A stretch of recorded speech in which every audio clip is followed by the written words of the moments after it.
হযরতে ইব্রাহিম আলাইহিস সালামকে আল্লাহ তাআলা হুকুম দিলেন, হে ইব্রাহিম তুমি আমার ঘর বানাও। সুবহানাল্লাহ। এই কাবা ঘরের সাথে রাজনীতিটা ইব্রাহিম আলাইহিস সালামের অনেক পরীক্ষা আছে।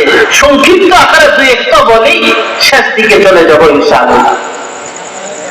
হযরতে ইব্রাহিম আলাইহিস সালাম আল্লাহর হুকুমে হযরতে মা হাজরা আলাইহাস সালাম শিশু ইসমাঈল সহ মক্কার পাশে রাইখা আসছেন। উদ্দেশ্য আল্লাহর ঘর আবাদ করা। সুবহানাল্লাহ।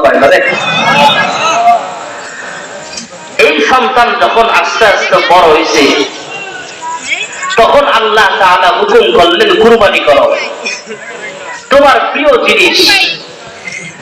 এরপরে এই সন্তানকে নিয়ে আল্লাহ তাআলা হযরতে ইব্রাহিম আলাইহিস সালামকে বললেন, তোমার সন্তানকে নিয়ে আমার ঘর বানাও। সুবহানাল্লাহ। হযরতে ইব্রাহিম আলাইহিস সালাম, মা হাজরা আলাইহাস সালাম শিশু ইসমাঈল জবিহুল্লাহকে সহ দুজনকে রাইখা চলে আসতেছেন। মা হাজরা তো নবীর স্ত্রী, তিনিও তো আল্লাহ ওয়ালি একজন বান্দা। তিনি ডাক দিয়া কয়, হে আল্লাহর পয়গম্বর, ওগো আমার প্রাণের স্বামী গো, আপনি আমাকে আমার সন্তান সহ আমার পাশে রাইখা তো মক্কার জমিনে রাইখা চলে যাচ্ছেন।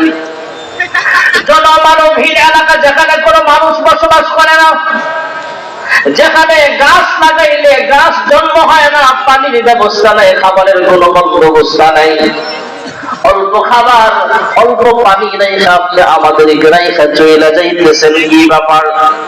ইব্রাহিম পয়গম্বর কোনো কথা বলে না।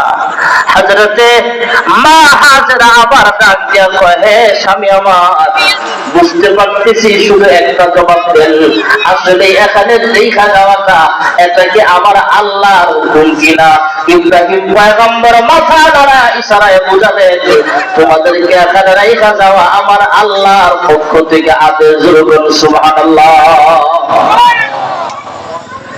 হযরত ইব্রাহিম আলাইহিস সালাম যখন ইশারায় বললেন এটা আল্লাহর হুকুম, মা হাজরা স্বামীর প্রতি লক্ষ্য করে বললেন, হে স্বামী আমার, আল্লাহর পয়গম্বর ইব্রাহিম, আপনি যদি আল্লাহর হুকুম পালনার্থে আমাকে এখানে রাইখা চলে যাচ্ছেন, তাহলে মনে রাখেন আমাদের খাবার দাবার নিয়ে আপনারা পেরেশান করা লাগবে না। যে আল্লাহ এখানে রেখে যেতে হুকুম করে দিয়েছেন, আমাদের বাঁচানেওয়ালা, রিজিক দেওয়ালা হিসেবে আমার আল্লাহই যথেষ্ট। সুবহানাল্লাহ।